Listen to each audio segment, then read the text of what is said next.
Okay, shalom. Welcome back to part 3, Bezrat Hashem, continuing of the Targum of Megilath Ester. Just before we move on, we just to recap, we left off that Mordechai, who knew how to speak 70 languages, understood what they were trying. They thought they were saying it in secret. Bigtan and Derish, they thought they were saying in secret this plot to put poison in Queen Esther's drink and to extend their hand to kill the king with a sword, as it says here. But Baruch Hashem, there was just a little correction to make, as Rav Elchanan Shlita pointed out to me. I kind of broke the text up, that the real proper way that it should be broken up is as follows, that Beyome Richukat, the days that Esther had to keep her distance, or the distance, from husband and wife. At those days, Havat Mizdahara means she kept them. And then there should be a break here. And then this continues to the next line, Tavshilin vechamra de amemin nuchra'in lo havat ta'ama. Meaning the food and the wine of foreign nations, not kosher food and wine, she did not even taste. So this kind of should be broken up, as I mistranslated in the previous video, but this is Baruch Hashem, the update from Rav Elchanan, Baruch Hashem, that the correct break would be right here, which would mean the days of Richuka, the days of when she keeps a distance from her husband. She used to keep, Mizdahara is to keep here. And then Tavshilin vechamra de amemin uchra'in lo havat ta'ama. Tavshilin is bishul. Bishul is the food that you cook. The food and the chamra, the wine, de amemin, of the amemin, the 70 nations, meaning from any one of the 70. Foreign wine to Am Yisrael, she wouldn't drink. She didn't even taste, Lo havat ta'ama, she wouldn't even taste the food. Even to put it in your mouth and spit it out, she wouldn't even taste it. Kal v'chomer, she would not partake in any of that. And that's the proper way to break that down. So thank you so much, Rav Elchanan Shlita, for actually, for watching and catching that. Because that, that's exactly the kind of thing that I need. As I said, I'm a student trying to, I get the dialogue going just to start to discuss the Targum. And so there are parts that I might not understand fully. And Baruch Hashem,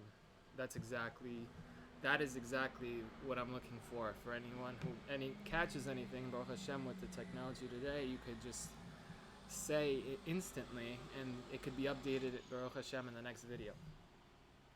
So now Mordechai's name was written down in the king's notes, that it was because Mordechai tipped off Esther, and so it was written that way. And as our sages teach, Amar Rabbi Elazar, Amar Rabbi Chanina. Rabbi Elazar says that Rabbi Chanina says, Kol haomer davar b'shem amoro mevi geula le'olam. Whoever says something in the name of the one who said it brings redemption to the world. Shene'emar vatomer Esther lamelech b'shem Mordechai. Because Esther said to the king in the name of Mordechai, Bezrat Hashem, as we'll see, the role that this played out, that she really saved Am Yisrael because of the fact she said it to Mordechai like this. And Hashem, part of Hashem's, completely behind the scenes, as we'll see. And this is exactly the part where we get a glimpse inside, because like we said, the Targum is written by Yonatan ben Uziel, who's a top student of Hillel Hazaken, of whom it said was fit to be a prophet, except his generation wasn't, whatever that could mean. But he wrote it. Yonatan ben Uziel wrote down the Targum from Haggai, Zechariah, Malachi, who are prophets, who are prophets, meaning that they know exactly how the whole spiritual realm works and how Hashem sends a message to his prophets and everything like that. Just by saying prophet alone, what that includes is a master of the entire Torah and a person who is a chassid, who cares about people. Basically, to be a prophet, you really have to be an amazing individual. Obviously, you don't see that with the prophets. To be a prophet of Israel, basically, you have to be basically the most one of the most outstanding people. And so anyway, these prophets give us a glimpse of how the spiritual world works, how we're looking at it from down here, and we're not understanding something, and then this is behind the scenes. So this is a great example, and we're beginning here, Baruch Hashem. So after these things, Achar Dvarim Ha'ele, the Targum immediately, the sages, Yonatan ben Uziel writes down immediately, filling in what's actually happening. So it says, after those things occurred, Alat midat dina kodam ribon kol alma bechen amrat. Alat is went up or arrived the midat din. Midat hadin, the attribute of justice. Hagaon Rav Moshe Shapira Shlita Zecher Tzadik V'Kadosh Livracha and Hagaon Rav Zamir Cohen Shlita Hashem Yishmeru V'Chayeo explain din. Din is from the root of dai. Dai means enough. Justice is you give exactly what you need, enough, no more. That is deen. So deen means you give people exactly what they deserve. The justice dictates, so this is sort of Hashem, who is just, created the concept of to be just in the world. And this concept of being just is that everyone gets what they deserve. So now the justice, sort of the attribute of justice, arose before Hashem, meaning just like justice spoke before, the Midat Hadin said before the master of the universe, before Hashem, and this is what it was saying. Halo Haman Rashiaya, did not Haman, Yimach Shmov Zichro, did not he Nachat is to descend, like mitachat. Nachat means Shushan. LeYerushalayim, he went down from Shushan to Yerushalayim. I don't understand actually this term. I thought no, right. If okay, I guess whatever the positioning. So he went down from Shushan to Yerushalayim.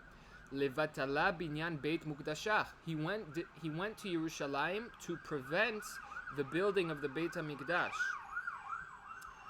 So levatala binyan beit mukdashach, to build your Beit HaMikdash. He just went down there to prevent the very house of Hashem from being built.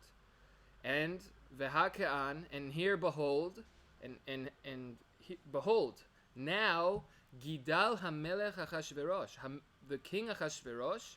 Gidal means Rabbe. He made him great.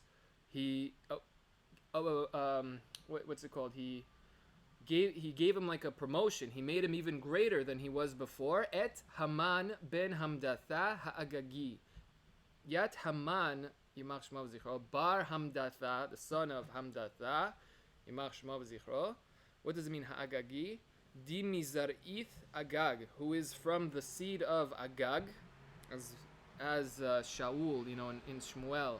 This was the king that Shaul unfortunately left alive, and as we see the result of how dangerous it is to leave alive one of them, how it comes back that his grandchild is now going to seek to destroy all of Am Yisrael. So you have to wipe them out completely, these wicked people. Di Mizar'it Agag bar Amalek Rashia, who is the son of Amalek the wicked. So the Midat Hadin is saying here, Haman, this wicked Haman, Yimach Shmo V'Zichro, just went to Yerushalayim to prevent the very building of the Beit HaMikdash. And here, Gidal HaMelech Achashverosh et Haman ben Hamdatha Hagagi. And here the king Achashverosh just made Haman even greater. Vayinas Ehu, meaning he lifted him up. Linso, as to lift above all else. And then the Targum is Umaniye Rav al Kula. Umaniye, he appointed him Rav, the leader, al Kula. And now he just made him sort of the second hand to the king. Vayasem et kiso me'al kol hasarim asherito. And here, the Melech Achashverosh just placed his chair above all the other leaders, above all the other ministers that the king has. So the Midat Hadin is saying, this is not justice. How can you... Justice means that this wicked person who just went to stop the Beit HaMikdash, that means that he should be executed. He should be removed immediately. And here, Achashverosh just made him great. Now here's the glimpse. Ane mare alma. Ane is answers back. Mare Alma, the master of the universe. Alma, like we said, in the name of all the great sages, Rabbi Ari Kaplan Zecher Tzadik V'Kadosh Yivracha, Hagaona Rab Moshe Shapira Zecher Tzadik V'Kadosh Yivracha, Hagaona Rab Zamir Cohen Shlita Hashem Yishmer V'Chayel. Alma, from the root of He'elem, which is concealment, that the universe on one hand conceals Hashem. So Ane Mare Alma, the master of the universe, answers back. Ad Kedu, until now. Lo ishtmoda'a be'alma. His name is not known in the world. Pesiku mimi. Pesiku, like we said, psak is to stop, like a pasuk is a stop in the text.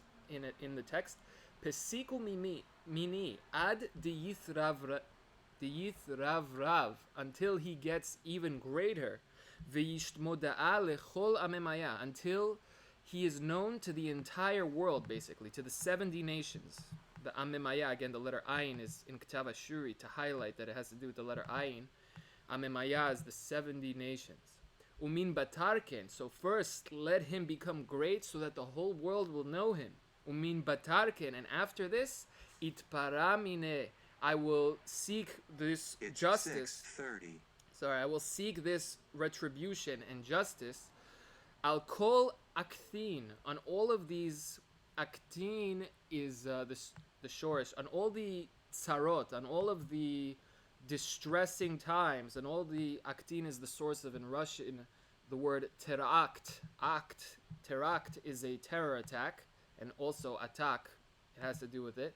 But anyway, on all of these terrible attacks and all these distressful things that they avidu, that they did, Ihu, that meaning Haman ve'avathoi, and his fathers, le'ama beit Yisrael. So, what does Hashem say? Yes, Midat Hadin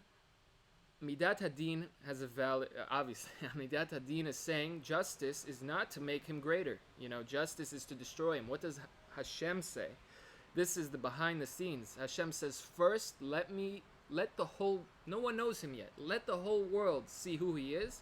And then the whole world will watch as I obviously am in control of every facet of creation, how I will make it even a mockery, as we'll see in the end. And as Hashem saved all of Am Yisrael, Asher Hitolalti, he made it like a joke, like as my brother Shlita was just telling me in the name of, I think, Raveli Mansour Shlita, Hashem Yishmer V'Chayel, that, Paro is sending out soldiers and battalions looking for the Mashiach. He knows the Mashiach is going to be born. And yet Moshe is sitting on his lap, playing with his beard. He doesn't the Mashiach is sitting on his lap, being raised in the very palace. He's out there looking for where he is, and he's right in front of his face, and he can't see it. It's like a joke. Hashem is in control of everything. This is the message here, and this is how Hashem does things. The Kiddush Hashem here is that first watch as I will make him greater above everyone else. And like my father Shlita pointed out, that Paro also was like the king of the world, like he was the most powerful. Everyone knew who Paro was, and that's why these 10 Makot show that the most powerful person is nothing, is obviously there is no, when it comes to Hashem, obviously, so anyway, this is what Hashem answers back to the Midat Hadin. So yes, I'm going to make him great, so that the higher he goes up, the greater the fall. So here it is. And now, V'chol avdei hamelech asher bishar hamelech, V'chol avdei malka di bithra bet malka, and all of the avadim of the king, all of the servants of the king that are in the gates of the king, in the gate of the palaces of the king, like the guards, I guess, Kor'im umishtachavim lehaman, Yimach shmo v'zichro. Okay, so Kor'im, the Targum is gachanin. Gachon, we have that word in Lashon HaKodesh, al gachoncha telech, on your belly. So this is just a very important feature of what the Targum does. The Targum, it seems that this is what the sages did deliberately, is that it's not simply this is how you say this word in Aramaic. the Targum would specifically choose a seemingly synonymous word to highlight the fact that that word is not used in the text and this one is. So for example, we have the word gachon, right? So we have the word korim umishtachavim. So the Targum gives two other words to show they're each not it, meaning like to highlight the fact, why is this word being used here? We'll see that more in a little bit. B'ezrat Hashem. Anyway, korim umishtachavim lehaman. It will be translated korim, and here Baruch Hashem, finally, the yellow star, when we finally have a definition.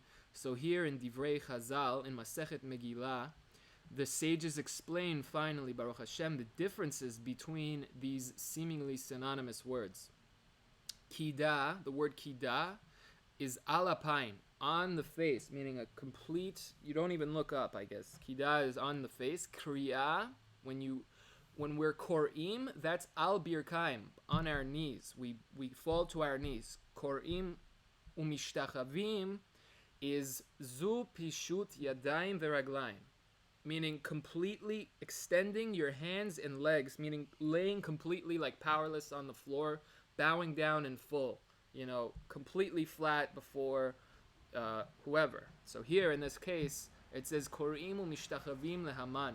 Gachanin, they are, so it's not, what would be the difference between gachon and korim? So here the sages explain, korim is they fall to their knees, le'andrata, maybe the word entourage, because it's the same letters here, le'andarte dihikim behadeh, he walks around with his group, his entourage, I guess maybe that really is where it comes from, but le'andarte dihikim behadeh, that he Hekim is he raised up behadeh, meaning like by him, around him.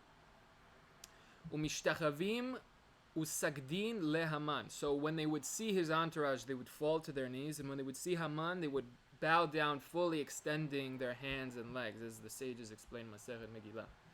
Ki chen tziva lo hamelech arum ken pakid aloi malka, because like this decreed on him the king. Paked aloi malka, alohi malka. So here we have tziva, the Targum is paked, and in the source of modern Hebrew, right, ken hamefaked, the one who gives the commander, paked. So what is the difference between tziva and paked, right? Because we have the word paked in the Torah even, several times. Like, so what is the difference? So I don't know at this point, I can only point out, but obviously if you know the difference, please let me know. And then it says, Mordechai lo yichra velo yishtachaveh. Mordechai did not get down on any knees. He didn't, and le'andarte, not to his entourage, velo hava sagid leHaman, and he didn't bow down to Haman. And then why? Al di havale. Well, this is one of the reasons, but there's obviously, we'll see another reason. Al di havale avad pelach, because he was to him a servant that Haman. The Targum Sheni, apparently, Rabbi Eitan Feiner, Shlita, Hashem Yishmer V'Chayah, just quoted. The story is actually written out fully in Targum Sheni, which is the second sort of level of Targum for Megilath Ester. Very interesting why that is. For Megilath Ester, there's two Targums, as well as for the Torah. Very interesting. I can't answer right now, but the depth of that, the Targum goes even deeper in Targum Sheni to fully explain things. So it says, Al di havale avad pelach, because Haman was actually a servant to Mordechai, v'izdaban le betulma dilechem. So from the little that I know, I think is that there was some kind of war going on, and there was a famine, and Haman was actually in desperate need to feed himself and his troops, and he saw that Mordechai was very wealthy. If I'm saying this correct, I need to be verified. B'ezrat Hashem, if Rav Elchanan Shaf, Rav, if you can, if you're hearing this, you can confirm or explain fully. So then he signed over a paper. We'll see in a little more detail. He signed over a paper saying, yes, I am your servant. Just give me bread and water so I could feed my troops. And then Haman became a servant to Mordechai. So Mordechai, this is one of the reasons Mordechai simply would obviously not bow to his servant. Haman, Yimach Shemav Zichro, is Mordechai's servant. Now it says, Vayomeru avdei hamelech asher bishar hamelech leMordechai. Ve'amaru avdei malka. See here, the purple is literal. It's almost identical. Again, it's the closest to think of Aramit as a certain accent on Lashon HaKodesh, as we'll see in other places. Okay, ve'amru avdei malka di vitra palterin de malka leMordechai. So said the servants of the king, asher bishar, that were in the sha'ar, palterin, in the gates of the palace, palterin, the palace, de malka, of the king, leMordechai. This is what the servants of the king said to Mordechai. Madua ata over et misvat hamelech. Why? Maden. What is this? Mazeh. Maden. Mazeh. What is this? At avar yat tafkidta de malka. You go against the task, the command of the king. Why are you not bowing down? Vayhi. Okay, so just a quick thing here. Bisha'ar. I don't. This is just a kind of a point. The reason why the resh is highlighted here is because the word rasha is the same letters as sha'ar. So, and the kids teach by the letter resh. Resh is rasha. What does being wicked have to do with gates? So again, I ask the question. If you know, please tell me. That's just all I could point it out right now. That's why that is. So madua ata overet mitzvah. Okay, vayhi, and again a language of distress, I guess. Vayhi ke'omram. The Targum is b'malaluth hon. So we have the word malel in Lashon HaKodesh. Mi malel gvurot Hashem yashmi'a kol tihilato. So what's the difference between lomar, lemalel, ledaber, lasuach, lenabot, lechavot, lehagid, lesaper?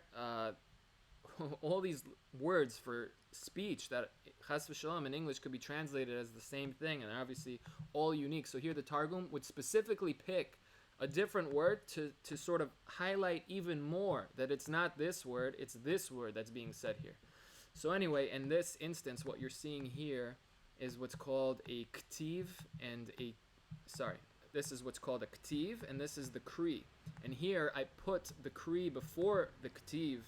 In most Tanakhs, it's actually flipped, but after learning the words of the Gra, Amen, who says the many differences between sight and sound, and as we know from maybe science class or just heard the simple fact that light travels much faster than sound. So I put the Kri before the Kti firstly, so as you're reading how the word should sound, and then as you're reading this, you shift your eyes and you could quickly see the difference. So it's written, the way that we have to read this written word is written ke'omram.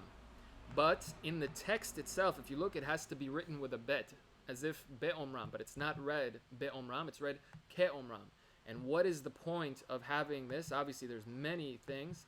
I don't know at this point in time, but it's a very significant thing. I used to think, chas v'shalom, maybe like a typo or something, they couldn't know. But no, it's actually, this is built into the Torah, that certain words have to be written a certain way and read a certain way. The closest example may be in English.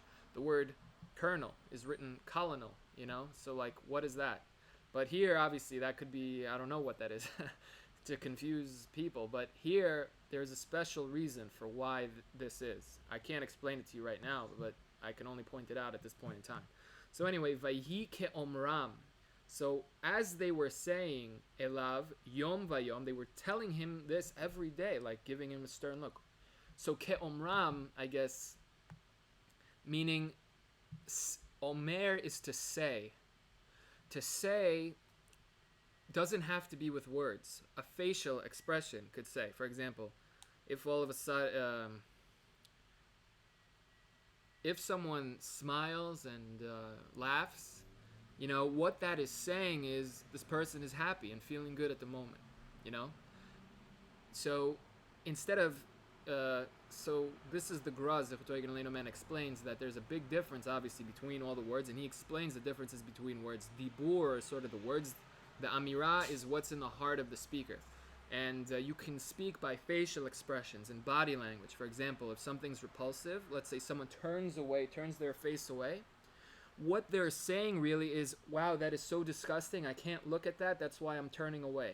So in the one act of them turning away, instead of saying all those words out loud, it's not that they're saying these words out loud. This is what they're saying by doing a certain motion. So they could be saying this by simply glaring at Mordechai every time they see everyone's bowing down, and Mordechai is not. So Vahi ke'omram elav, by telling him, by saying to him every single day, Velo shama lehem, and he wouldn't receive them. They would, as much as they would press on. What did they do? Vayagidu lehaman. Vayagidu, they filled him in. They gave him information that he didn't have. He didn't know that this was happening. Vayagidu lehaman lirot hayamdu divrei Mordechai, to see if. So the Targum again fills in another word. We have the word chaviu is in Tehillim. We say Yom leyom yabia omer velayla lelayla yichave da'at. So chivui is also speech. What is the difference between lehagid and lechavot? So again, I can't explain to you at this point in time, but I can only point it out. Bezrat Hashem, we'll get the answers.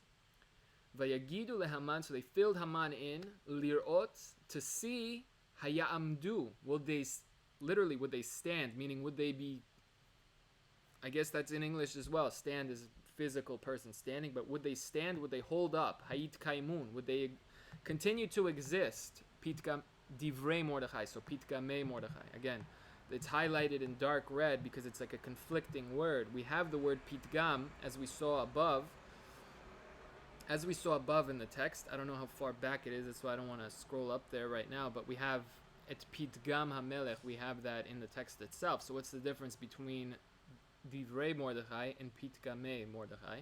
Obviously there's a difference. The Targum here highlights the fact that divrei is being used and not the other word we have, which is pitgam. So what is the difference? I can't say right now. Kol kovel pitgame Haman. Okay, so they said to him, let's see if Mordechai's words will hold up against all of the words of Haman, that Haman decreed, this and that, whatever, Yimach Shmo Zichro, and let's see if his words will hold up. Ki higid lahem arum chavei lehon. Ki higid lahem. So this is now speaking about Mordechai. So why would Mordechai not bow down? Ki higid lahem. Mordechai told them, Di lehaman lo havas sagid, because he did not bow down to Haman. He did not bow down because al dehavat avdeh. Haman is actually his servant. De izdaben le betulmat lachem, that he was sold to him at this time where Haman signed the papers that he will be a slave to Mordechai because he was on the brink of whatever, just to get the bread for himself and his troops. So he sold himself to be a slave to Mordechai, and he has the contract signed. So ule andarta, and to his entourage, dihekim behadeh, that he appointed to walk before him, to always be around him. Lo havagachin, he would not also bow down to them. Asher hu Yehudi, because Mordechai is a Yehudi, veYehudae lo palchin velo gachanin le, and Am Yisrael, the Yehudim, as we said, the definition of Yehudi is a person who thanks Hashem and acknowledges and admits to Hashem and admits whenever they're wrong. Yehuda, right? Shehodita, that he wasn't embarrassed. He said, Tzadka mimeni, that she's right. Lehodot means to thank, and it also means to admit. So a Yehudi is someone who thanks and admits before Hashem and who prays before Hashem on behalf of the whole nation. For the whole nation. All of the tefillot are in plural for this reason. That we're always, whenever we say the words of tefillah, we are in fact praying for everyone in Am Yisrael and the good people of earth, and even for the not good people of earth to turn themselves around and to become good people. And that's how you kill evil, is you turn it to good. That is how you do it. As the story, as Bruria, the wife of Rabbi Meir, told Rabbi Meir, Rabbi Meir's wife, Bruria, how she told him, are you misreading the verse? It says, Yitamu chata'im min ha'aretz. The sins should cease from the earth. Not chot'im, not sinners should cease, but the sins should cease. Instead, pray for these people who are annoying you to such a point that you instead of praying for them to die, pray for them to stop sinning. Pray for them to stop doing evil and to start doing good and to come back and do teshuvah. And that's exactly what Rabbi Meir did, and they returned to Teshuvah. And this is in Masechet Brachot, the first Masechet that every child gets to learn at the age of 15, as Chamesh Yisrael Talmud. So this is the definition of a Yehudi. So Mordechai, he wouldn't even bow down to his entourage because Mordechai is a Yehudi, and Yehudim, we do not serve or bow down to anyone else except Hashem. So, Vayar Haman, Yimach Shmo v'zichro, Ki ein Mordechai korea umishtachavelo. That Mordechai would not gachin le'andarte, he wouldn't prostrate himself, he wouldn't bow down to his entourage, umishtachavelo, and he wouldn't extend his arms and legs as a full submission to him, obviously. Vaimale Haman aloi de Mordechai, vaitmale Haman aloi de Mordechai, on Mordechai, ritcha. He became chema, has the word cham in it, like he burned up inside. He was so angry. Ritcha has to do with like a trembling. There's another word for it. That's why it's being highlighted in dark red.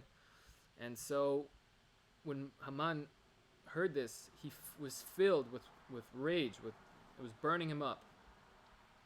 Vayivez be'enav. That it continues pasuk kafhe. In Sidra Bet. Vayivez be'enav. Vehava choch. Choch tzchok. It was a joke to him. Choch be'kodamoy. What does it mean be'enav? In his eyes. Before him. So it was a joke before him. Lishloach yad be'mordechai levado. He said, like, it's a joke for me to have to try to just execute Mordechai. He thinks it's gonna be like a joke like that, just to eliminate Mordechai. Ki higid lo.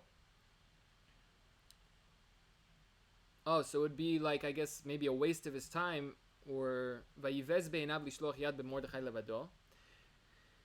Vehava choch kadamoy.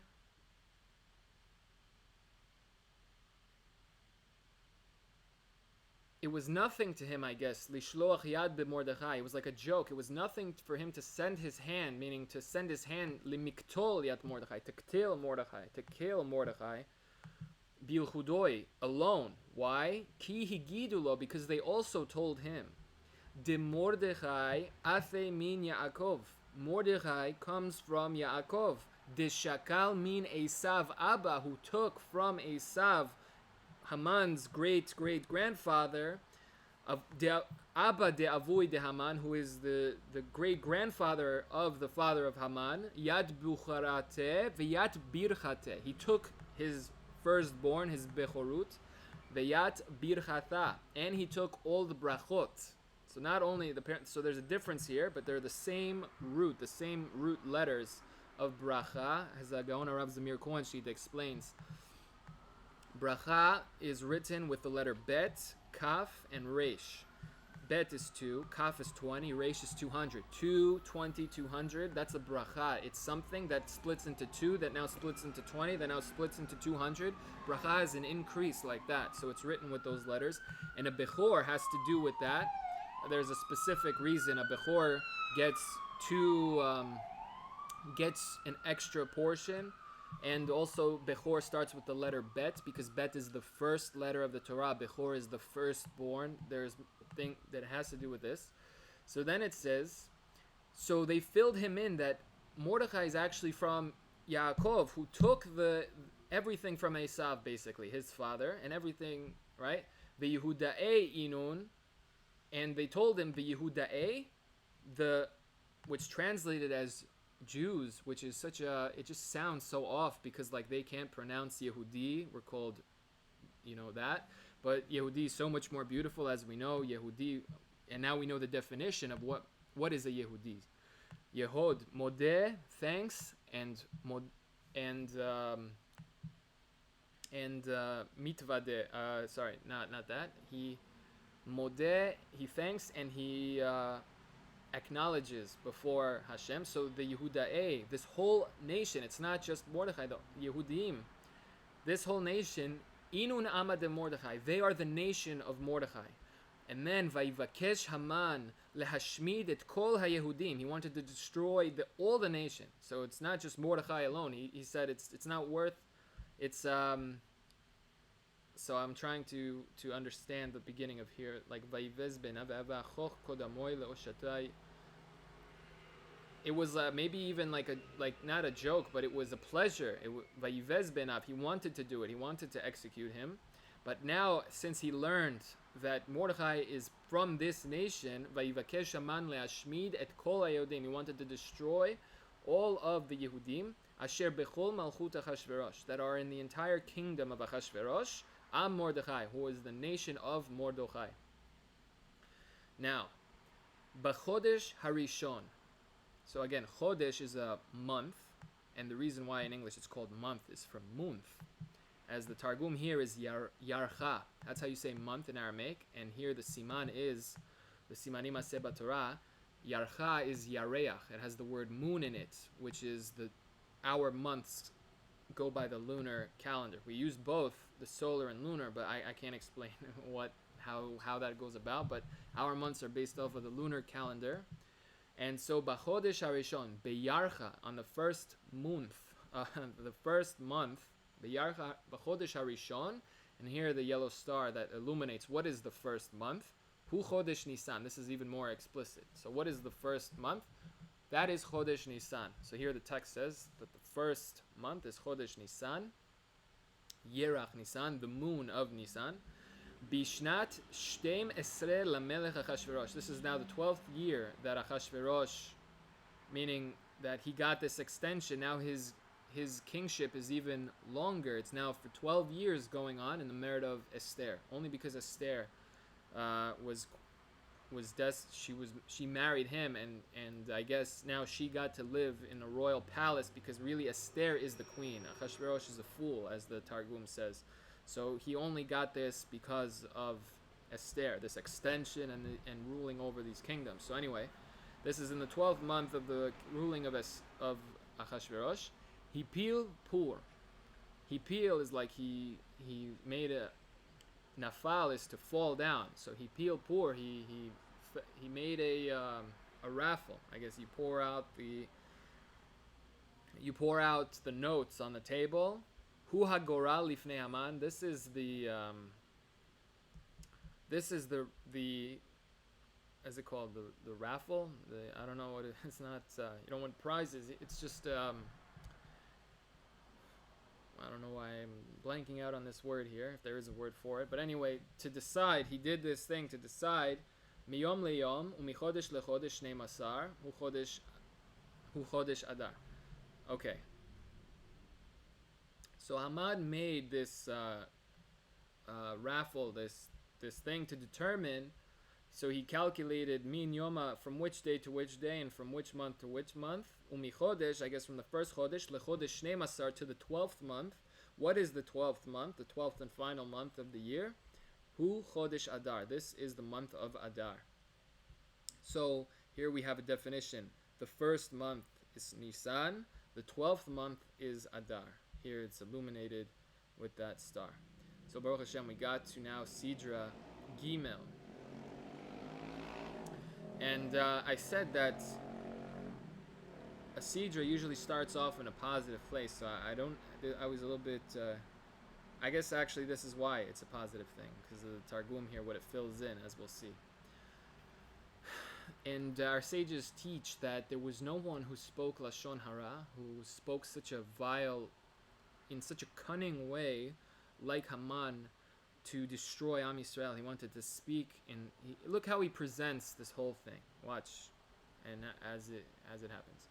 Vayomer Haman lamelech Achashverosh, and Haman Yimach Shemav Zichro said to the king Achashverosh, Yeshno Am Echad. So Yeshno, I just highlighted the shin. There's a letter shin hiding here. There is Am Echad. There is one nation.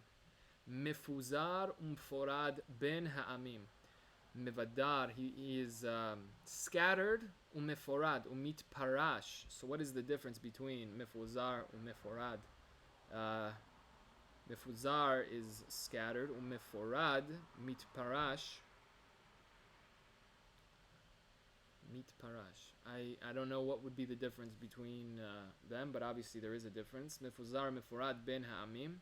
Between the nations and the kingdoms and Lishnaya, the languages and all the tongues. Bechol medinot malchutecha. Umiktzat min hon, and a little bit of them, dairin bechol palchei malchutach. And if they're scattered and they live in groups all over your kingdom. V'dathehem ugzerat oraitehon, and the decrees of their instruction, their Torah, their light, the Torah that here referring to the Torah, their decrees and rules, v'datehem shonot mikol am. Their rules are different than any other nation. And here, lachmana v'tavshilana. Lachmana, you hear already, lechem. Lachmana, our bread, v'tavshilana, and the bishul, we hear the word bishul. Our bread and our food that we prepare, that we cook, lethon ta'amin, they don't even taste. Chamrana, our wine, lefehon shatan, they do not, enam shotim, they don't drink our wine. Yomei genusia dilana, our days of celebration, we celebrate all of these, whatever holidays that they created, that they celebrate. Yomei gnusaya dilana, lefehon natrin, they don't keep any of our holy days. A holiday is a holy day, but obviously for Am Yisrael, but for them it's whatever.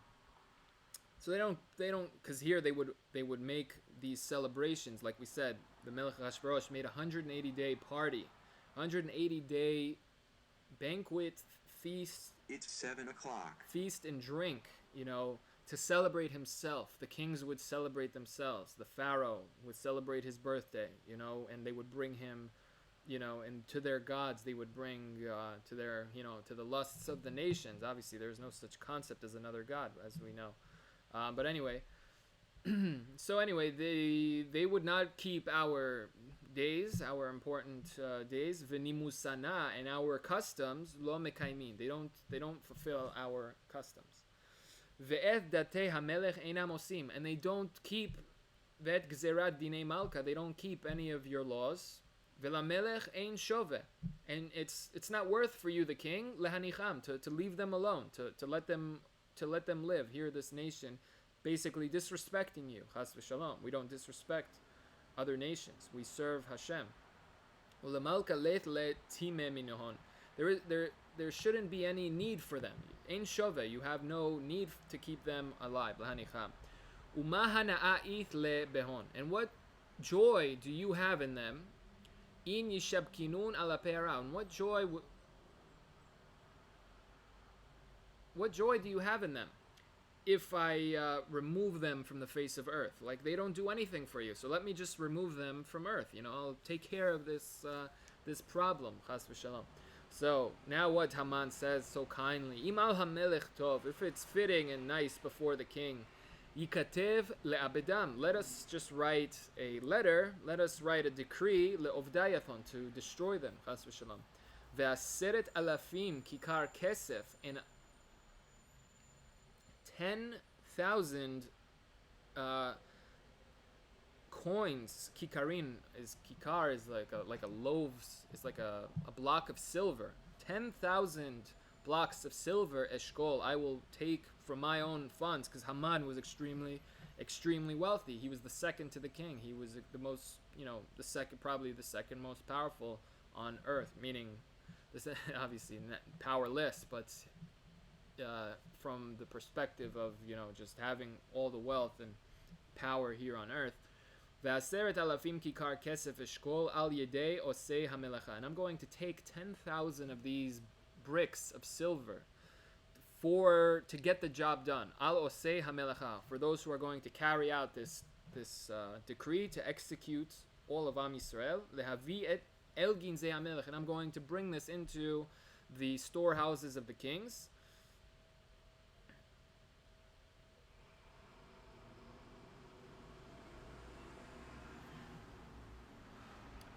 Uman yachil mane shitin revevan, and uman is like, and who yachil, and who can, mane is to count, mone mispar lekochavim, and man yachol limnot shitin revevan, who can count the 60 Revava is 10,000, is a measurement of 10,000. It's the highest measurement that we have. So here is 60 10,000s, basically 600,000. Uman yechol maneh, who can count the 600,000? Disalkan avathon, that their fathers leave, means shiabudhon de mitzra'eh.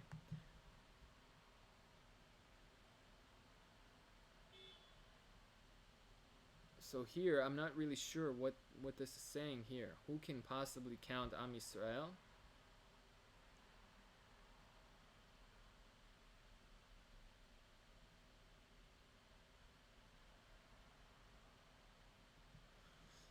I'm not sure over here. I don't want to get stuck too long. If you know what this means, please let me know. Okay. But then, so basically, Haman says this whole thing, basically presenting to the king, who needs them? So here's the money, and let me take care of it. Gimel. Vayasar hamelech eta bato me'al yado. And the king took off his ring, meaning Gushpanke is his signet ring. There's a difference between Gushpanka and Izketa. I'm not sure the difference here, but he took off the ring, basically how the king would have a specially made ring with his symbol on it, that basically if he would stamp it down, either dip it in ink or mold the hot wax, everyone would know this is the signet of the king. Anything sealed with the signet of the king is now a decree and now a law, and that's it. So Vayitna, and the king gave this ring to Haman ben Hamdata ha'agagit sorer hayodim, and he gave it to Haman, the son of Hamdata, from the zera of Agag, from Amalek, who is sorer hayodim, meikat, sorer, the torturer, the distresser of the Yehudim, who would want to,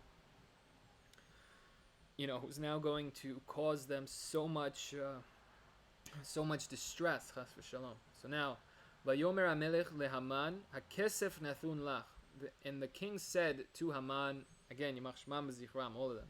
I would say it after each one, but I'm afraid if it becomes, let's say, annoying in the video, obviously I don't want to do that. But obviously, each time you see their name is an opportunity to cancel. That's why it's been crossed out in the Targum.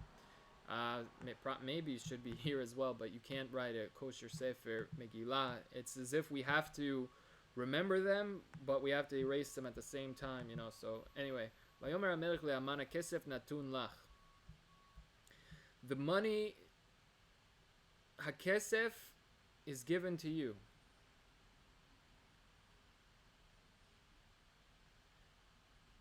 Interesting. He says that Haman says, I'm going to give you the money. The king is saying, no, here, you can even use the money that I have. Haman hakesef natun lach. The money is given to you. So this money that you just said, I guess, or just maybe just simply like the money that you've now suggested, you can now use all of those funds.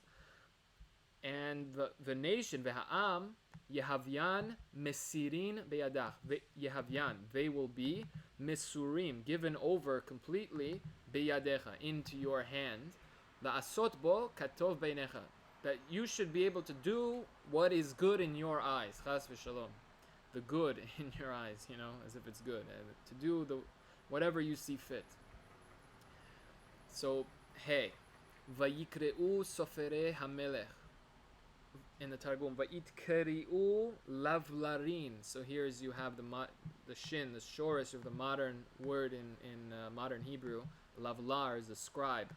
So here the Targum of the word sofer is a lavlar. So vayitkriu lavlarin de malka, the scribes of the king, bechodesh harishon, in the month, the first month, as we saw above. This is chodesh Nisan. Hu chodesh Nisan. Bishlosha asar yom bo, meaning a day before Pesach, because Pesach is the Yudalid Nisan.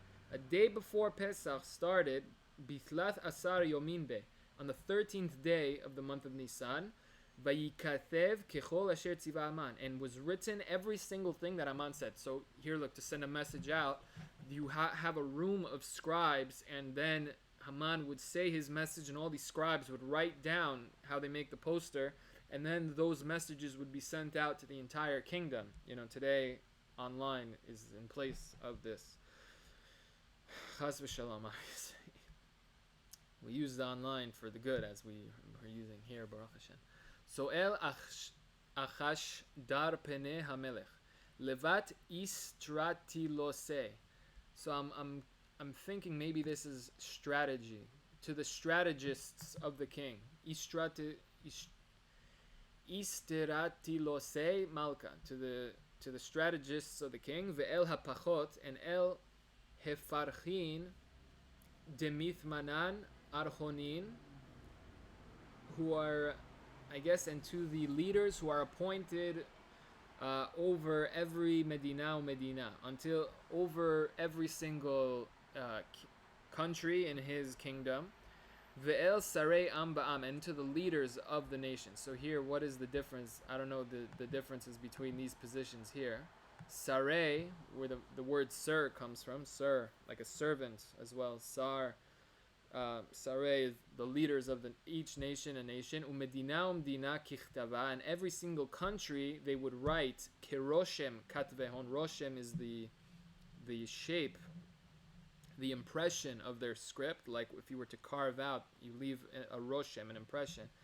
The script of each country, meaning in the letters that each country reads, ve'am kil shanon, to each nation how they speak, because like we said, sometimes different languages could be written in using different scripts. Like Yiddish could be written in English, could be written in Hebrew letters. It's the language Yiddish, but now dressed up in a different thing. So anyway, he made sure that each country gets the letters that they read, and it's in the language that they understand. B'shem hamelech Achashverosh nichtav umfarash, and it was written and umfarash and explicit. V'nichtam b'tabat hamelech, and it was stamped with the seal of the king, the ring of the king, meaning that now this is the decree from the king. This is now the law, and this is what has to happen. V'nishloach sefarim biyad haratzim el kol medinot hamelech, and then they sent out sfarim, are books, but here the Targum is pitkin, like letters. These letters were sent out biyad haratzim, in the hands of the runners, meaning messengers who were very fast to get the message quickly to all the places. Haratzim, who would be riding on horses or whatever it is. El kol medinot hamelech, to all the countries of the king. Lehashmid, leharog, uleabed et kol hayehudim. To lehashmid here is to destroy, so that it's highlighted in dark red because there's many words for that. So what's the difference between lehashmid? What's the difference between these right here? Even just here. What's the difference? Lehashmid is to destroy. Leharog is the Targum is katala, to kill, to ktil. And uleabed is to lehovada. I thought this is to destroy. So obviously, what is the difference here? And again, I can only point out at this point in time, like we said, in the name of Hagaon Rav Zamir Cohen Shita, there are no synonyms in Lashon HaKodesh. The fact that we're seeing different words means each one has its own unique meaning. And so it's a tragedy to see how many of these unique words get translated as the same word in English, and everything is lost in translation, indeed. As Hagaon Rav Moshe Shapira Zecher Tzadik V'Tosher teaches. So these basically three things to absolutely destroy Kol Hayodim, all of Am Yisrael, Mina'ar Ve'ad Zaken, from the young Ve'ad Zaken, until the old. Even a fool, Na'ar really and Zaken are more about wisdom. Na'ar is someone who has no wisdom, as the Gra teaches. That Zaken, the Targum again is Seva. We have the word Seva in Lashon HaKodesh. So it's not the word Seva. Zaken, there's a difference. What's the difference between Zaken and Seva? So I think one is age and one is wisdom. Zaken connotes wisdom. So even if a person, I guess, was close to Am Yisrael, I guess this would be a distinction. It doesn't matter if you're religious or not religious. Everyone, if you're from this nation, every single person, Minar ve'ad Zaken, from a young one until, even if you don't understand anything, not just young, meaning lacking wisdom, and someone who's extremely wise, taf v'nashim, taf, the Targum is taflaya. So the simanim aseh, what is the difference between a taf and yelid? between that could be translated as a child, as a kid. Taflaya are the kids that you have to tapel bahem, that you have to take care of them, meaning a newborn who cannot do anything by herself, as opposed to a little kid who could already walk and run and climb and stuff like that. So he could walk next to the father. A taflaya, he can't walk yet. You can't set him down for 1 second. You're always metapel bahem. You're always that's what a taf is. Taf is, I guess, infant would be the closest thing, right? He can't walk, he can't do anything himself, and he needs constant tipul, constant care. So taf v'nashim, even little babies who can't do anything, v'nashim, and all the women, beyom echad, in the same day to annihilate an entire nation, chas v'shalom. And bishlosha asar lachodesh shnei masar. So the date that was set to destroy all of Am Yisrael, Chas v'Shalom, was Bishlosha Asar Lechodesh Shnei Masar, on the 13th day of the month, of the 12th month. And what's the 12th month? Hu Chodesh Adar. That is the month of Adar, Ushlalam Lavoz. And all of their belongings would be now, that anyone could take, La'ada'ah. They would take it for themselves, I guess, Lavoz. Also, I heard from Rabbi Mordechai Finkelman Shlita, why did he pick this date? I guess if it was a raffle or whatever, a goral, I don't know, but it fell out on this date. I guess maybe specifically if he had a choice in it or not. But I think if I heard correctly, this was what the birth date of Moshe. And what did Haman? How did he view it as? That it was the death of Moshe, because tzaddikim here are born on this are born and pass away on the same day. So he viewed it as here Moshe passed away, their great leader passed away on this day. As Rabbi Finkelman Shlita says, but he didn't pay attention. He's also born on this day, so anyway, that's just something as well. So anyway, it was on the 13th of the 12th month, the last month of the year, which is Adar. Adar is the culmination. So then it says, Patshegen HaKetav, Pasuk Zayin, Patshegen HaKetav, Ditagma. So I don't know what this means. Patshegen, I think, is the explanation, but I've never really seen this word again, if anyone knows. Patshegen HaKetav, Ditagma. That's dictate. Is that where maybe that comes from? That dichtava, of the script, lehinaten dat bechol medina o medina. I guess the explanation, the instruction of those written notes was lehinaten dat, to give a decree, to now command, lemehave mityahava, lemehave, to be mityahiva, to be given over, bechol gzerte, to be given over in full force, I guess, in a full decree, bechol medina o medina, in every single country. Galui lechol ha'amim. What does it mean, galui? Exposed. Mefarsem. That's the source of the modern word, pirsum, is to make known. Pirsume nisa, to publicize the miracle. So galui. Targum here is mefarsem, to make known to all the nations, lehiyot atidin leyom hazeh, to be ziminin, atidin meaning to prepare for this day where we're just going to completely ransack all of Am Yisrael. They thought that they're so powerful. It's all about numbers with them, that they're so numerous and Am Yisrael is so little, let's say, and so we're going to prepare one day where we're going to just run out and chas v'shalom carry this out on that 13th day of Adar. Rahatin, so now lehiyot atidim leyom hazeh, that to let everybody know, prepare for the 13th of Adar. On this day we're going to destroy Am Yisrael. This was their plan, and as Hashem, obviously. V'na'afochu v'haratzim. Pasuk Chet, Haratzim yatz'u dechufim bidvar hamelech. Haratzim, the runners, rehutnin, to rehut. Ananami rahitna, run, I guess it has the race sound. Anyway, Haratzim, the runners, yatz'u, they went out, dechufim. Yatz'u, just a quick word on this. why the pei is highlighted here. Yatz'u, yatsa is to go out, and that has to do with the letter pei, because pei represents always the outside, and bet always represents the inside, as seen in the letter pei, that there's a white bet hiding. So when we say bet, mi bait umichutz, from inside and out, bet is always betoch, inside, and as seen in the letter pei, and pei is always on the outside, as the Gaon Rab Zamir Cohen Shita says in words that have to do with going out. So pricha, the blooming of a flower where it goes out, ptsatsa, blowing up, petach, a doorway going out, and other words like, there are more, examples. Those are the three I can remember. But anyway, the pei, the wording used when they're going to coat the vessels of the Beit HaMikdash with pure gold is v'tzipita. Tzipita, the letter pei, is hiding in that word pei, meaning cover it on the outside. So yatz'u, pei is always on the outside, the bet is always on the inside. So yatz'u has to do with that. So haratzim yatzu dechufim bidvar hamelech. They went out dechufim, as if being pushed. Lidchof, something is to push something.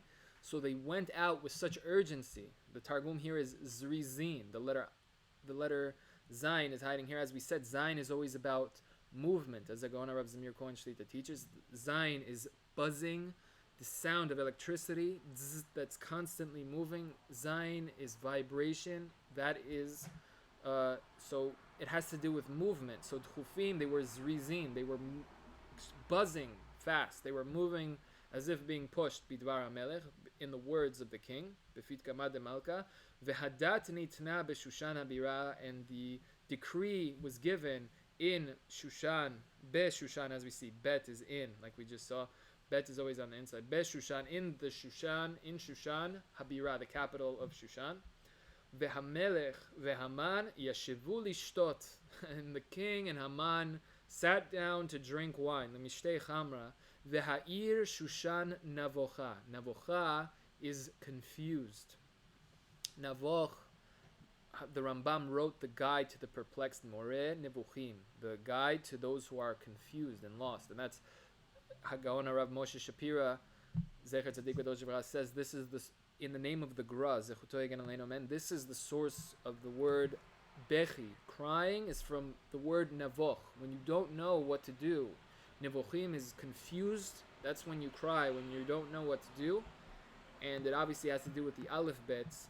As we cry, the greatest cry ever is Megilat Kinot, which is written with the Aleph bet. That the Aleph bet fill a person with the greatest happiness, but when Am Yisrael is pulled away from the Aleph bet, Chas v'Shalom, then there is no sadder thing than being pulled away from the most beautiful thing. So it has to do with the Aleph bet, because the Aleph Bet are the greatest joy, Ketav Ashurit, that fill a person with wisdom and happiness, and the whole Torah is written in this gorgeous script, these 22 gorgeous minimalist pictures that depict everything in reality. There is no sadder thing than someone who never gets to see the Aleph Bet, never gets to learn what each letter depicts, and never sees the Torah in its true form, Chas v'Shalom. So I guess that's the saddest thing. So Nevocha here, the Targum is mit'arbela, mit'arbev. This is the source of the modern word in Hebrew. Le'arbev is to mix up. The erov, the makkah that fell on Mitzrayim, erov, it was a irbuv, the Targum Sheni, irbuv of all wild animals. So cheetahs, leopards, lions, whatever wild animals, it was a mix of them. So that's arov, makat arov, as a mixture of all these wild beasts. V'ha'ir Shushan navocha, and so the city of Shushan was confused, nevocha, mit'arbela, it was mixed up. Well, how was it mixed up? Bechedvat amamin nuchrain, with the joy and happiness of the 70 nations, these nuchrain, the nochris, these 70 foreign nations, that they were all, happy and smiling, because we just said also that on this day we're going to just kill this people off and take all of their wealth. So they're all celebrating now. And on the other side, on the flip side, uvekal, kol is a voice, and the source of the English word to call someone is the kol, is the voice. Uvekol bechita, and the sound of the crying and here the kaf bet are highlighted because the saddest thing ever would be to never learn the aleph bet in their true forms, exactly ascribed on an authentic Sefer Torah and what each letter depicts. Ubekol bechita de Ama Beit Yisrael. So the city of Shushan was mixed up and confused with the joy of all of these foreign nations. Ubekol bechita, and with the sound of crying of Ama Beit Yisrael, of the nation of Am Yisrael. And here again, this is a glimpse into the depth, Baruch Hashem, of behind the scenes of reality. This is the Targum reveals it all to us. Yonatan ben Uziel, in the name of the prophets, writes out fully this story that just flies by, and we can never get a chance to see in full how Hashem takes care of Am Yisrael in full detail, and how Hashem does things. Baruch Hashem. So it says, Mordechai yada, and Mordechai knew. I'm going to read the whole pasuk. Mordechai yada et kol asher na'asa, vayikra Mordechai et begadav, vayibash sak va'efer, vayetze betoch ha'ir, vayizak za'aka gedola umara. That is the pasuk, and now the Targum fills in the beauty, everything that's happening. Mordechai yada, and Mordechai knew. How did he know? What did he know? Mordechai yada, al yada, by the hands of, meaning by ways of, the Eliyahu, by Eliyahu Hanavi, Kahana Rabbah, who is the Kohen Gadol.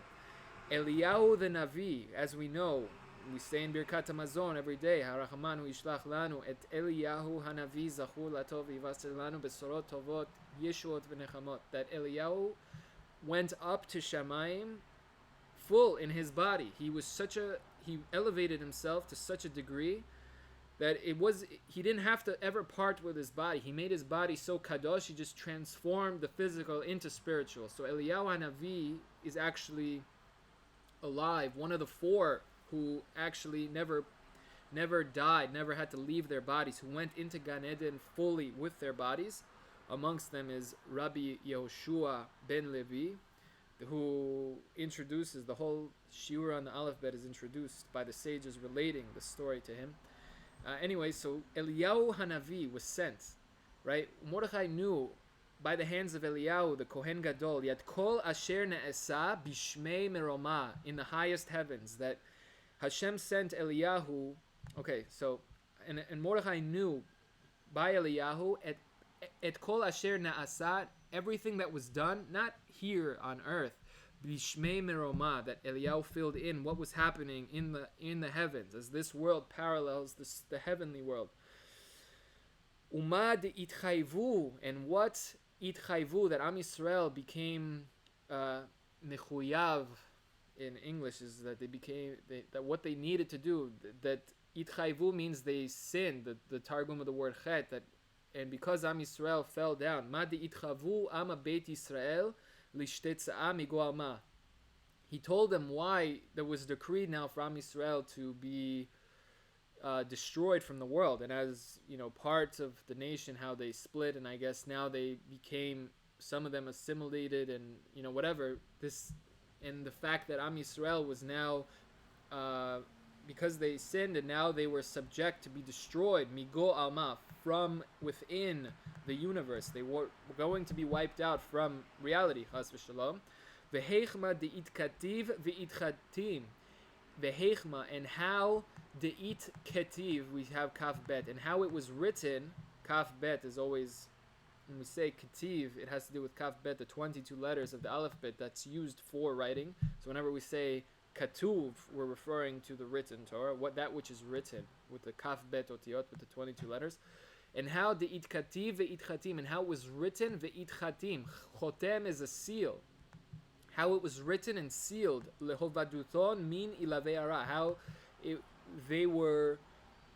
was written in the highest heavens that they should be chas v'shalom, to be destroyed from all of the land.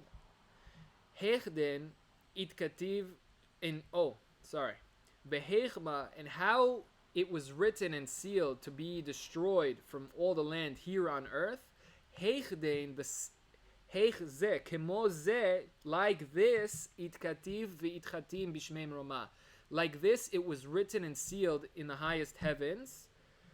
Al Asik, because of the fact de ithaniu, because they took pleasure, means seudathe de Achashverosh Rashia. As we read before, he made such a big celebration for all of his servants, and then after he made a 7-day celebration for all the rest of the nations, and for Am Yisrael, the Am Yisrael, unfortunately, who sort of got lost. But this is such a very interesting point. Hagaon Rab Moshe Shapira Shlita says this when Yaakov went back for the little Pachei Shemen, that he went back for the little vessels of whatever. But here he was referring to the lost sheep, to the lost Am Yisrael, the Am Yisrael that got lost. The point is that those people, let's say, who fall down to the lowest levels, that people can point the finger and say, look at these, they're the worst people on earth. How could they do this and how could they do that? What that really is saying is that if they flip themselves around, that means that they could be one of the best people on the planet. That this I heard, I don't know what is the source of this, but basically nothing in this world is good or bad. Everything is potential. The more potential something has, the more good you can do and the more not good you can do.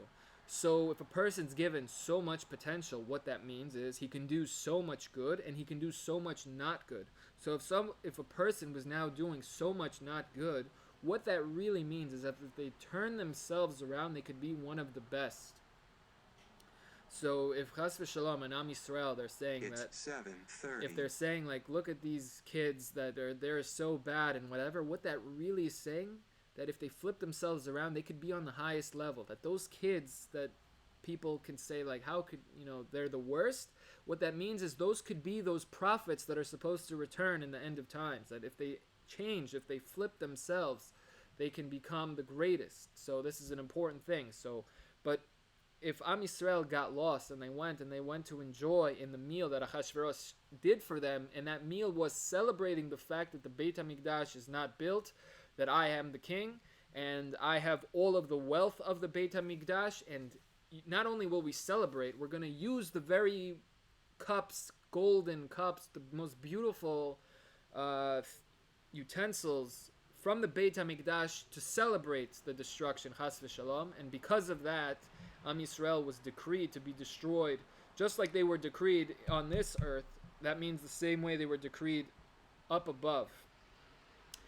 Except, this is a huge except, Beram, Ach Chotama, but the seal, Havachatim min Tina, the seal was sealed with, Tina is like, I guess, dust, like dirt. It wasn't a real seal, meaning like, it wasn't a full deal. It was just that it's sort of so hurting to Hashem, caused so much distress, but Hashem obviously loves us so much. It was as if it was sealed in a fine dust, in a dirt, meaning like it wasn't fully sealed, meaning you have a chance, you can change everything right now. It's not fully sealed.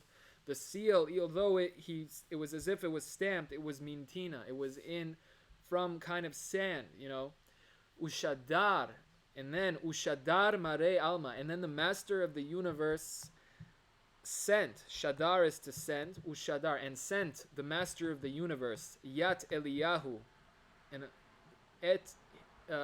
he sent the Master of the Universe sent Eliyahu Kahana Rabbah, the Kohen Gadol, lechava'ah leMordechai, to tell Mordechai, to fill him in, diyikum, that he should rise up, v'yitzalei kodam Mare Alma Al Ameh, that he should now rise up and pray before the Master of the Universe, to say the tefillah, not pray, as Rabbi David Aaronstein makes a distinction, a very big difference between those words. It's not at all, right? So anyway, v'yitzalei, that he should say the tefillah, kudam arei alma, al ameh, for all of Am Yisrael. So that's why Hashem sent Eliyahu to fill him in what is actually happening in Shamayim. And this is written again, the Targum writes it explicitly. Here's the source written out by our great sages in the name of the great prophets, the last 3 prophets before the close of prophecy, until prophecy will be returned once again, Bezrat Hashem. And so as Rabbi Ari Kaplan, Zecher Tzaddik V'Dosh V'cha, if I saw correctly, before the coming of Mashiach, or I guess, because if Eliyahu comes before, he's a prophet. He is a prophet. I don't know, but exactly. But it's going to come back. That is in the prophets.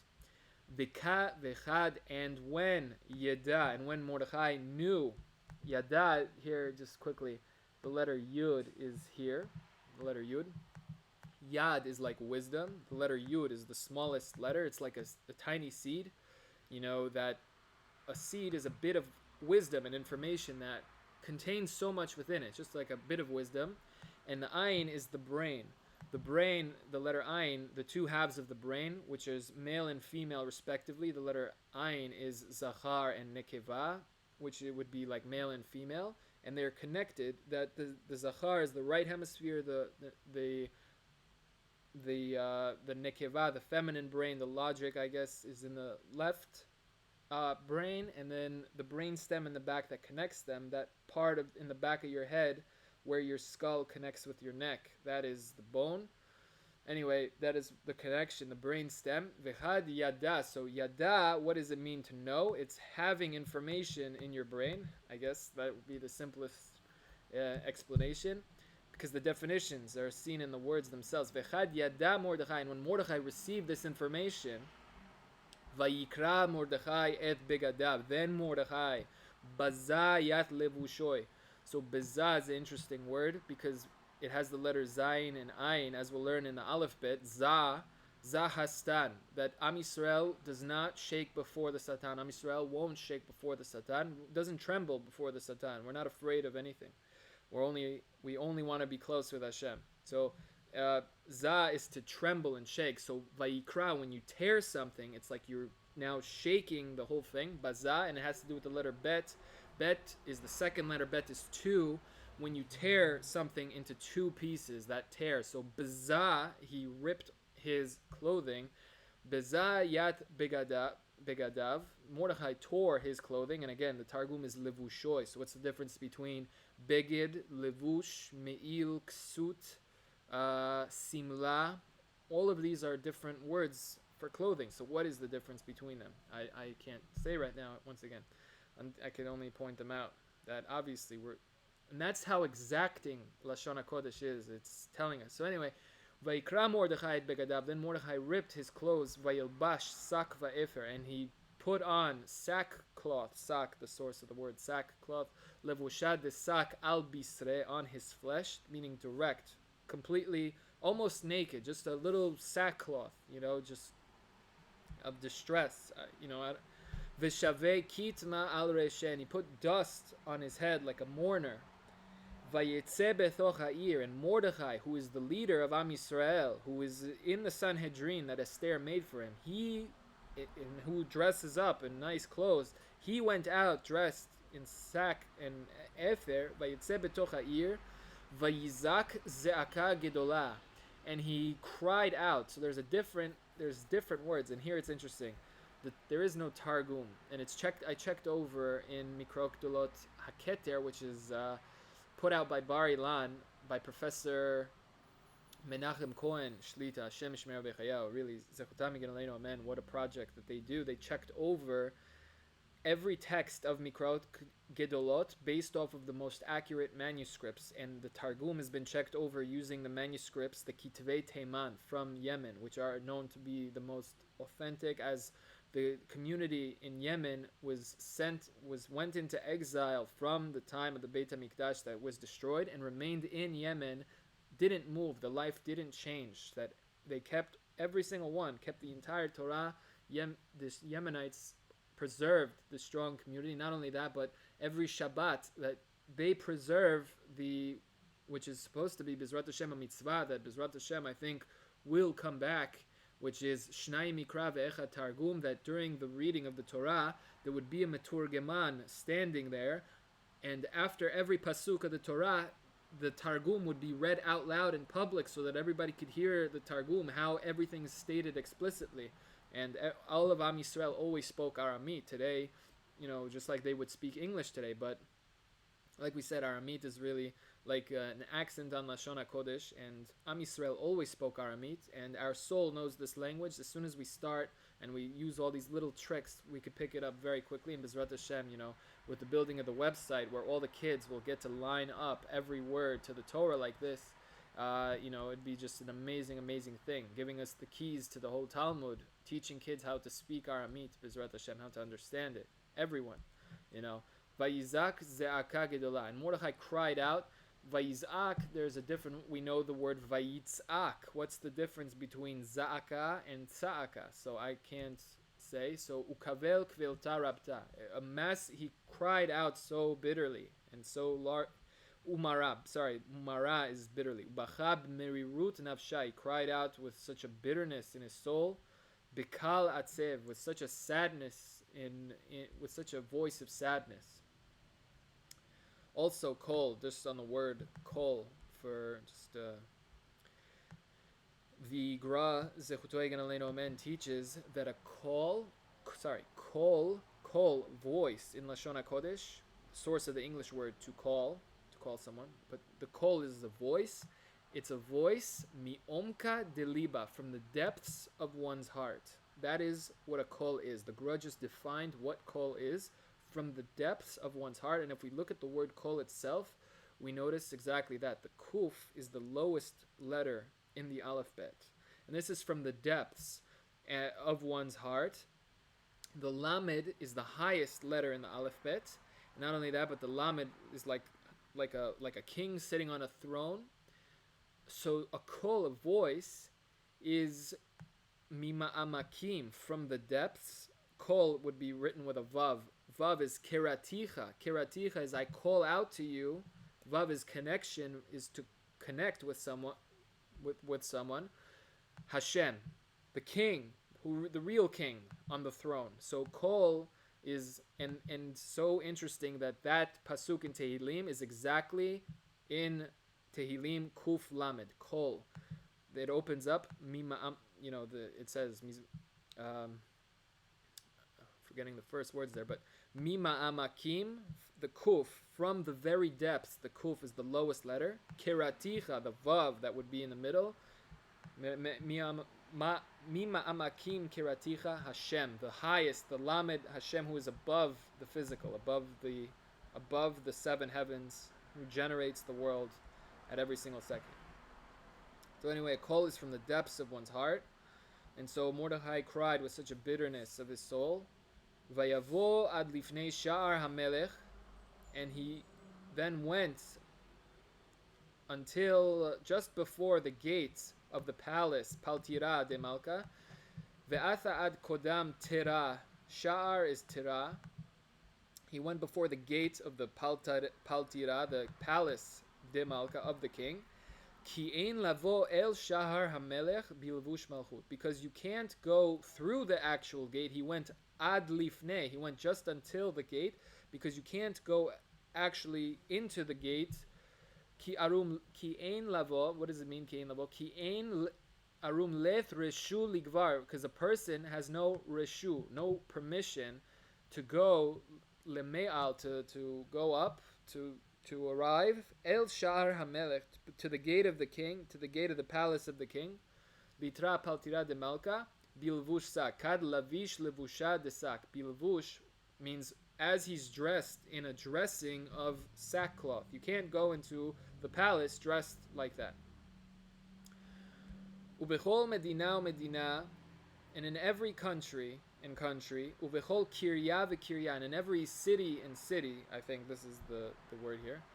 Makom asher devar hamelech v'dato magia, any place that the word of the king and his decree, gzerat dineh, that his decree, that what he says, magia, where it arrives, mate, evel gadol Yehudim, a terrible mourning comes for all of Am Yisrael, the Yehudim.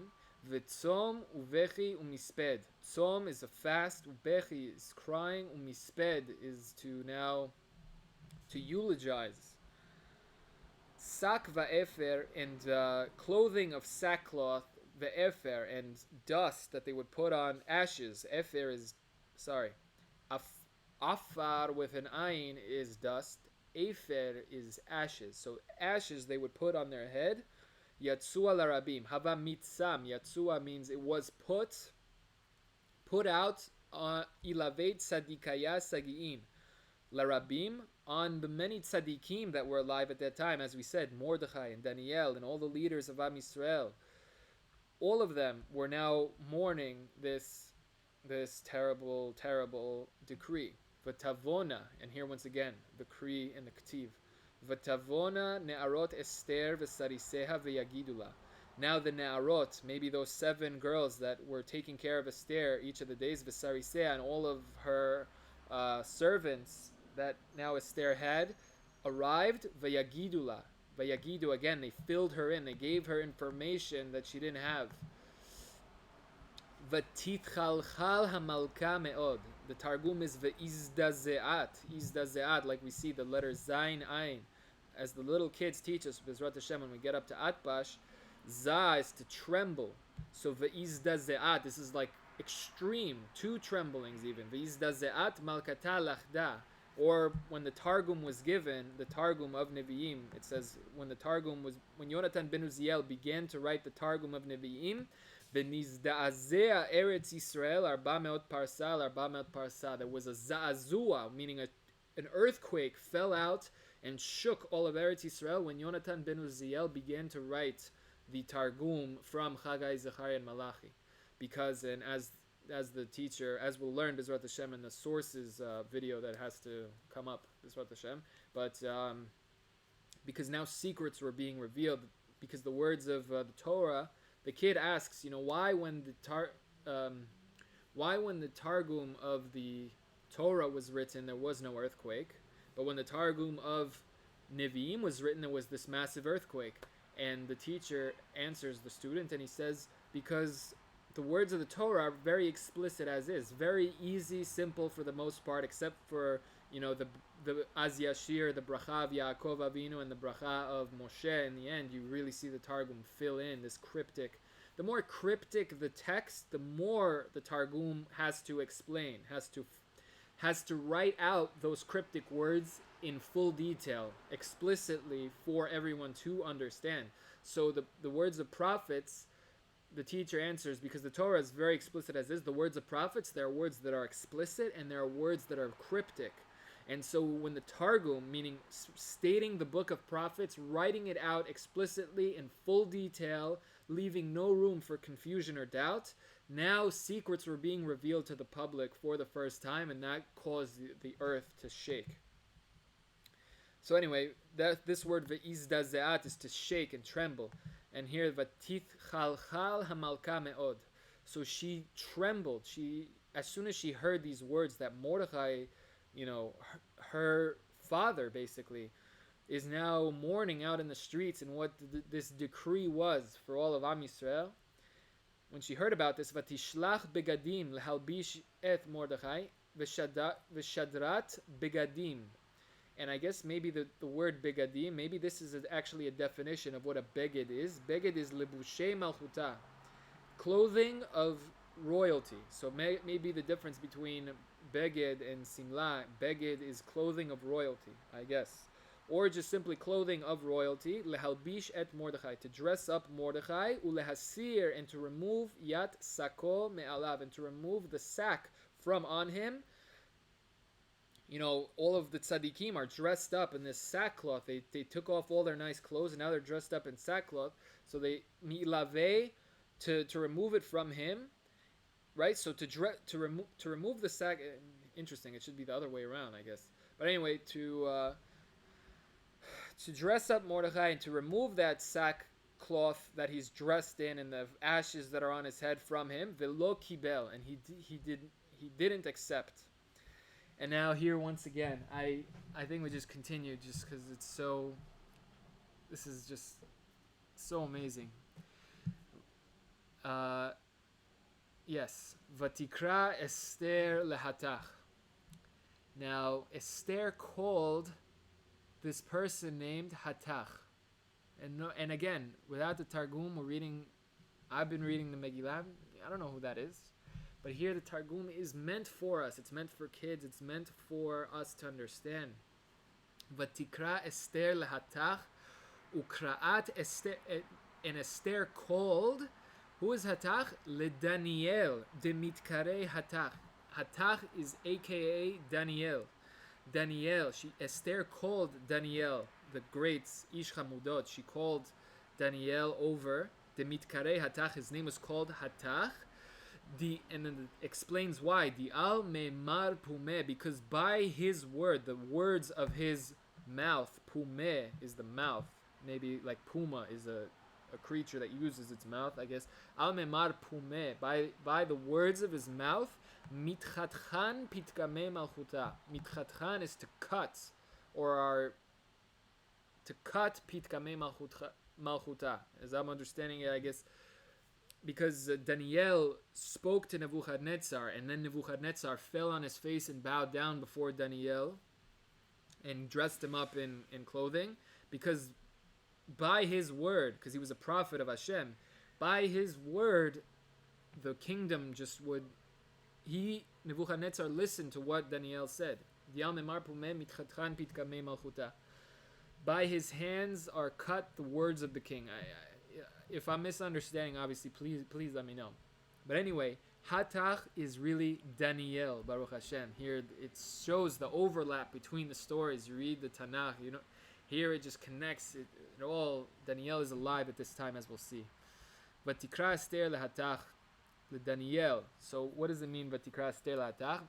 Esther called to Daniel, whose name is Hatach, because by his word, the words of the kingdom split. Meaning, just, he's such a prophet of God, everything he says, it just... Anyway, here the Targum is, again, it doesn't include these words here, that's why, but just to preserve that, we're actually... This is also the advantage of lining up. You could see where things line up and where they don't, if there's text missing. But here, in this case, I don't know if you could see the color here is orange, because this is for Mikrot Ketolot HaKeter from Bar Ilan, which they use like an orange theme. This shows that it was checked over using the most accurate Targum, that it's also, these words do not appear in the Targum there. Anyway, so he's Misarisei HaMelech Asher He'emid Lefanea. He is from the servants of the king, Asher He'emid Lefanea, that I guess Achashverosh here is saying that he appointed him to be with Esther, or Esther requested that he be one of her advisors. So Esther called Daniel, who's called Hatach, who's one of the advisors to the king, but Tetzavehu al Mordechai, and she commanded him on Mordechai, meaning to go on behalf of Mordechai, Ladat Mazeh, to know. You see, the text would say, "Vatitzaveh al Mordechai, Ladat Mazeh ve'al Mazeh." If no one explains on this and on this, if no one explains, and here Baruch Hashem, the Targum is again like the sages, story time with the sages, walking us through this cryptic story. As again we said that. So as we said, Nevi'im is half explicit, half cryptic, and making Ketuvim almost entirely cryptic. So the Tanakh gets deeper and deeper. Torah is pretty explicit as is. Nevi'im half and half. Ketuvim almost entirely cryptic. And especially the 5 Megilot, as we said, Megilah means legalot. It's a revelation. What is being revealed? And obviously, if we don't, Chas v'shalom, if we don't see the Targum, we don't understand why this is called a Megilah, a revelation. But when we see the Targum, now we understand clearly what is the revelation, how it reveals this cryptic story to us. So Ladat Mazeh, what is this? The first, what is this? Kal bachuta dihu bache. What is this crying that you are crying? That's the first one. Ve'al Mazeh. And what is this? The lo kabil livushe malchuta, that you did not lekabel, to receive livushe malchuta, the clothing of kingship, de shadratle, that I sent you. Why firstly are you crying, and why didn't you accept the clothing that I then sent you? So she commanded Hatach, as we now know, she commanded Daniel, who is called Hatach, to go to Mordechai and to find out what is this crying and what is the fact that you denied the clothing that I sent you. Vayetze Hatach el Mordechai, and now Hatach, Daniel, went out to speak to Mordechai, El Rechov Ha'ir Asher Lifnei Shar HaMelech, So to the wide street, Rechov has the word Rachav, which is wide, and here the Targum is Lifta'a. So this is the shin, the source, probably the source of the word fat, which would mean a little bit wide, not in a negative way. Fat is wide; it's actually good. Eretz Fatia, meaning like a fatting, rich, good land. In fact, it was very respectable to be a little bit bigger, I guess, you know. But anyway, just the source of the word, because so Rehov is a wide, well-known street, basically the main street of the city. So the Targum is lefasta'a, to the wide, to the, I guess, the fat street, meaning the widest street of the city. Asher lifnei shar hamelech. That, of course, would be placed right outside the gates of the palace of the king. That would be the main street leading up to this giant palace. And Mordechai, as we said, went up just before there because he's not allowed to actually enter in the clothing. And so Esther, who was not allowed to leave, apparently, not allowed to leave her room, she does everything by the hands of the messengers. So she sent out Daniel to find out what's going on with Mordechai. Vayaged lo Mordechai et kol asher karahu. And Mordechai told him everything that happened to him, how Hashem sent Eliyahu Navi to tell him what's actually going on in Shmei Marom. And al esek de lo sagid leHaman belo gachin nadarte, and on the fact that he didn't bow down to Haman and he didn't bow down to his entourage, ve'et parashat hakesef, and the parashat lifrosh is to set aside, and the dirara de mamon kesef, for the silver bricks that he set aside, Eser alfin kikarim, the 10,000 silver bricks that were now set aside to destroy Am Yisrael. Asher amar Haman lishkol, that Haman said, Yimach Shemav Zichro, to take al yedehon de gabayin. This is the source of the word gabay in Aramite, which is al yedehon de gabayin, who are the gabay. I mean, the people who help out with doing something, who are overseeing the house. Demimanin al beit kinzei malka, who here are in charge of, who are appointed to take care of the storehouses of the kings. So this money that's now going to be taken from these gabayin to pay off this project of Haman to destroy Am Yisrael, by Yehudim le'abdam. Begin is like for the Yehudim lehovdan. These 10,000 silver bricks were set aside specifically to be used to kill Am Yisrael, chas v'shalom. So here again, by Yehudim is written with two yuds here, and it's read normally by Yehudim as if just this yud, extra yud has to be here. Anyway, that's just the Korean K'tiv there.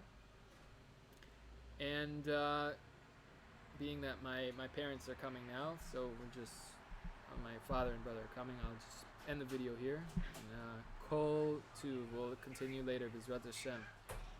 Thank you so much.